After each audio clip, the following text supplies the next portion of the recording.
Hey, I just wanted to make this quick video on my SCX24 and a couple of mods I did. Not quite finished yet, but I wanted to update you on what I have and what I'm going to do.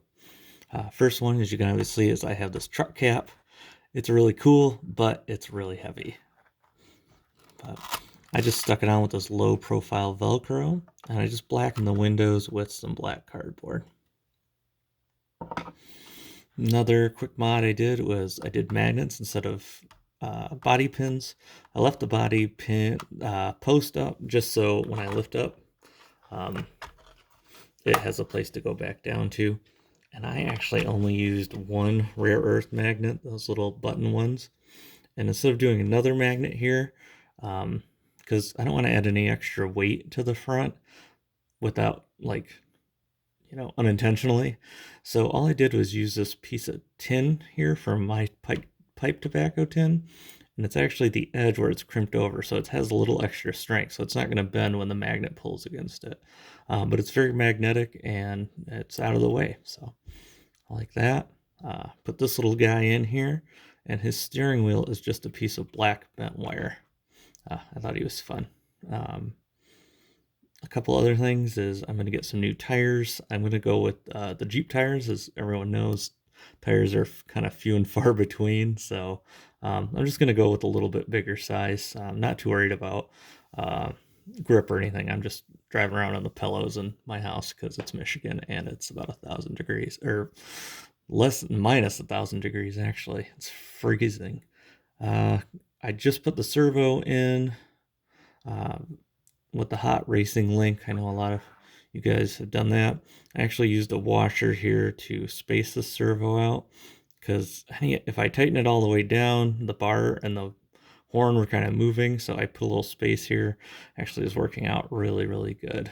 I haven't switched the battery in the ESC. I'm not really having too many issues actually with it. I said the biggest problem I have is when I put this truck cap on there, but when I take it off, it seems to be okay.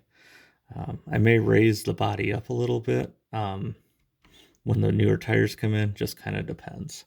The problem is I've already raised it up and it's real top heavy, especially with this cap on. So that's why I use the clear side down, because it's not as noticeable.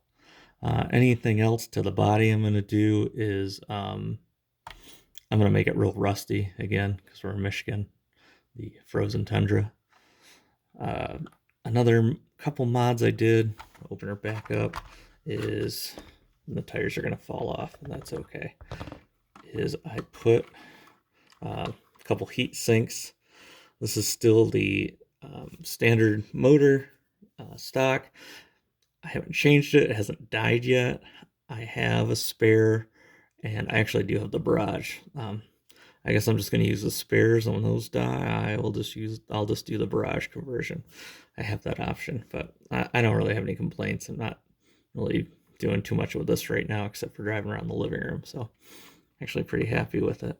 I made sure to try to cut down on any rubbing. Big thing here is this wishbone.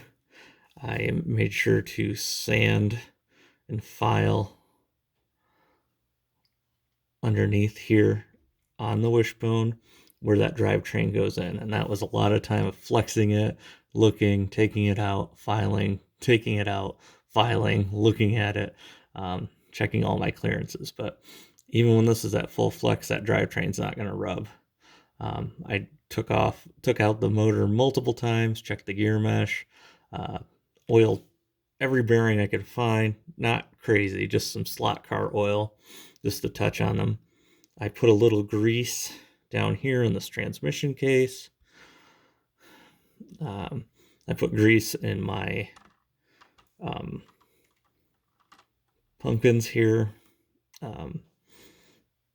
But the biggest thing I wanted to show was on the axles here, especially these hexes. And I know a lot of people are using the big weight hexes, and this probably still applies, but your front and your rear are different.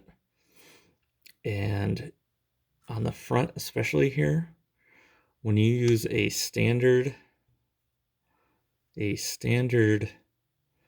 hex here, and you put it on, it actually touches the bearing. Not very much, but it does touch it. And that might be okay, but it might drag a little bit. So all I did was ground down the back of this one. So it's almost like a flat nut, obviously. And you put that on, focus it up. You put that on, and there's a little bit of clearance between there that you wouldn't have before. Now on the back, it has these 2 screws.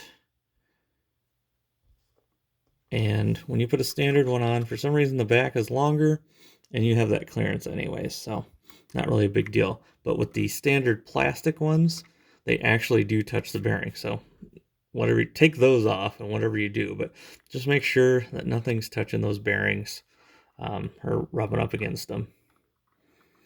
So, but yeah, that's about it. Dampen the springs like a lot of people are doing.